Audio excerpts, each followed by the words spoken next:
Hello and welcome to Daddy Daughter Fodder, where conversation meets culture. I'm Kristen and this is Daddy, Tony, whatever you want to call me. She may refer to me as several different things. So, Anthony. this is, I know this is a Southern thing. You can tell that we're filming here in North Carolina.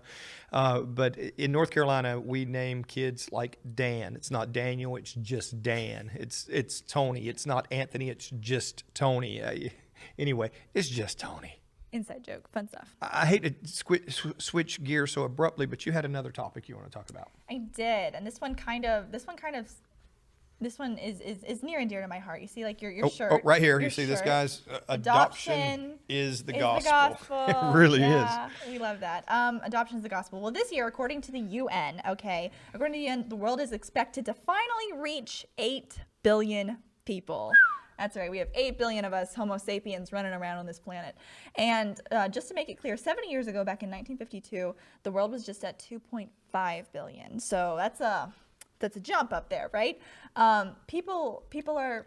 So this should be a huge indicator on how long humans have been around. Mm-hmm. Because if you do math, you'll see very clearly that had they been around much longer, I mean, this has been in how many years you've seen a doubling? This is more than doubled in just 70 years. That's one lifespan. Anyway, I digress. Yes, but India is expected for the first time to surpass China and becoming the most populated country in the world. Okay, what is this leaving us? This is leaving us with the people that are kind of freaking out, going, okay, what about food scarcities, overcrowding? What about these different things? Like, what's wrong with these things? What's wrong with these people? Why we can't hold this many people? The Earth is not capable of doing that, and so it's leading to a lot of panic. Okay, is that true? Well, actually, for the first time in human history, more people are dying from overeating than undereating. Right. So the very question that would instill fear, right, and push people towards even entertaining the idea of euthanasia. So what is euthanasia? What is euthanasia? Euthanasia is abortion euthanasia? Not willing euthanasia. That's called abortion murder, is murder. But so a euthanasia or physician-assisted suicide. Now euthanasia actually translates to good death. So that is not good. Anyway, even with the increase in population, that is with 60 million babies being euthanized, killed, aborted, murdered, whatever you want to call it. So even in the face of that, we're still seeing population growth. Not in America, like right. We're seeing around other Actually, other the countries. most common countries for it to grow is going to be in Asia and Africa, because there's a lot of euthanasia that's being used in Europe. There's a lot of abortion that's prevalent in the United States. So is euthanasia, is that always something that is self-inflicted? That's where it gets blamed. That's where it gets a little tricky. Okay.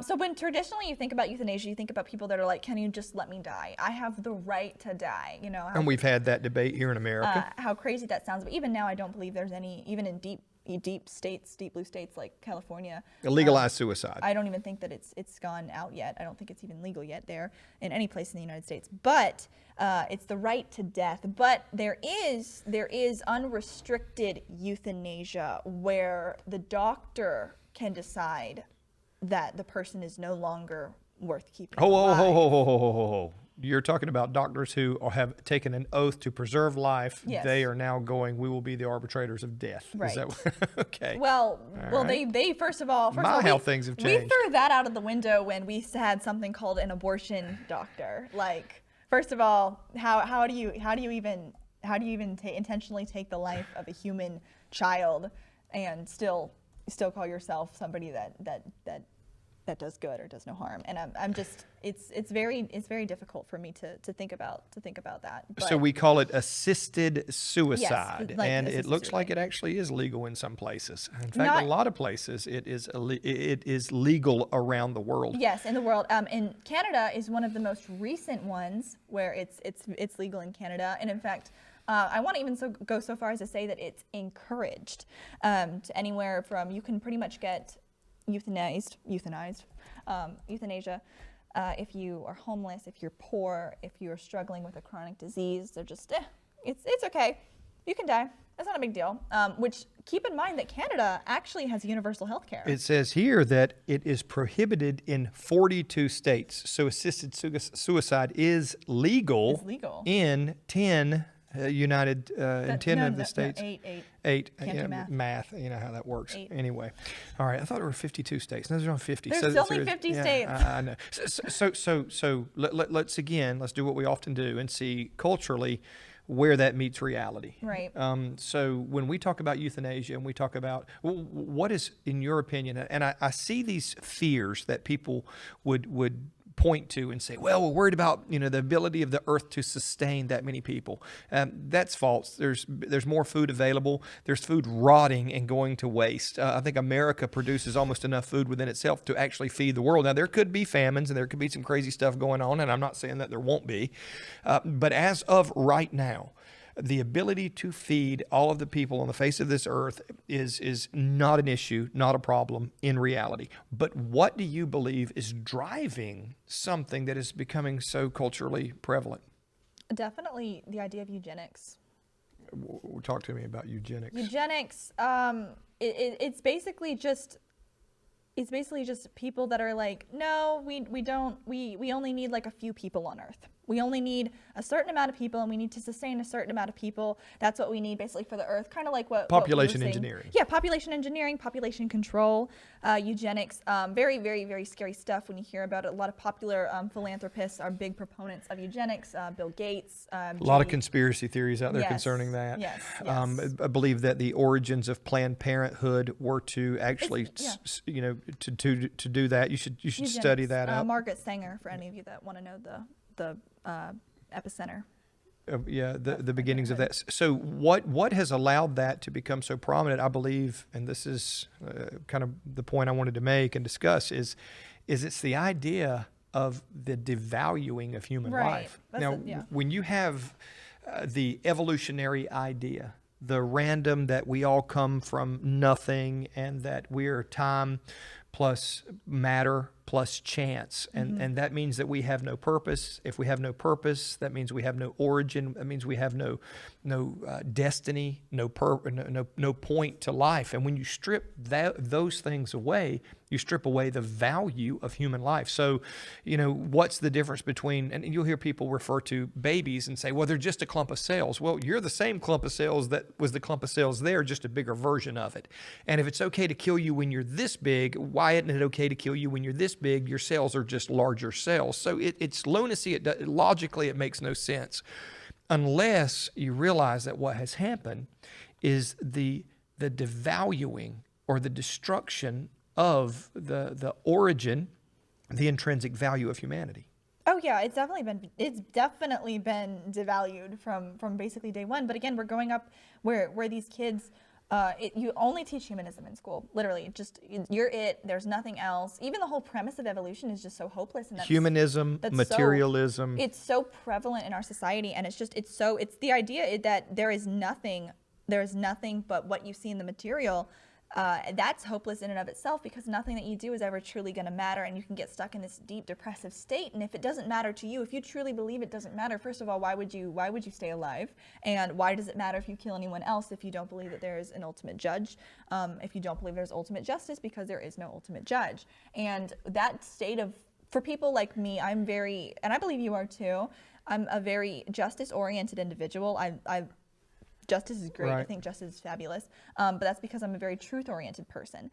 When you couple that with the fact that someone could be like me and not understand that there is ultimate justice, they're out trying to get their revenge, or they're like, none of it really matters. That's why you see school shootings. And have you noticed, like, all of the school shooters, what do they have in common as of recent? Sandy Hook, Columbine, what do they have in common? Parkland, Florida, recent, I believe, back in 2018. What do they have in common? A lot of the most prevalent ones are, well, they're young people. Exactly. Is one thing. So they are the result of our culture. And if you don't Right. like if you don't like what's happening, you look at the values. Here's something you need to know is values always determine your culture. What you do and what you allow will determine the culture that you have. And we have not valued life. I guess if you step back and think about this and get philosophical for just a moment, when you adopt atheism or materialism, you lose two things. One, you lose accountability. And two, you gain a disproportionate view of yourself. In other words, you take on the role of being God because there's a void in that place of God. Right. So you become, listen to this, you become the expression, the epitome, the personification of selfishness. And that is inherent in humanity. And then when we justify it through some of the theories that we adopt, it just becomes exponential. And that's what we're seeing in our culture. We're inundated with selfishness. It's going to affect my life. Get rid of the baby. Well, why not just say, you know what, it will affect my life, but adoption is an option. Well, you don't even consider that if you don't see that the child has value. We have value because we're made in the image of God.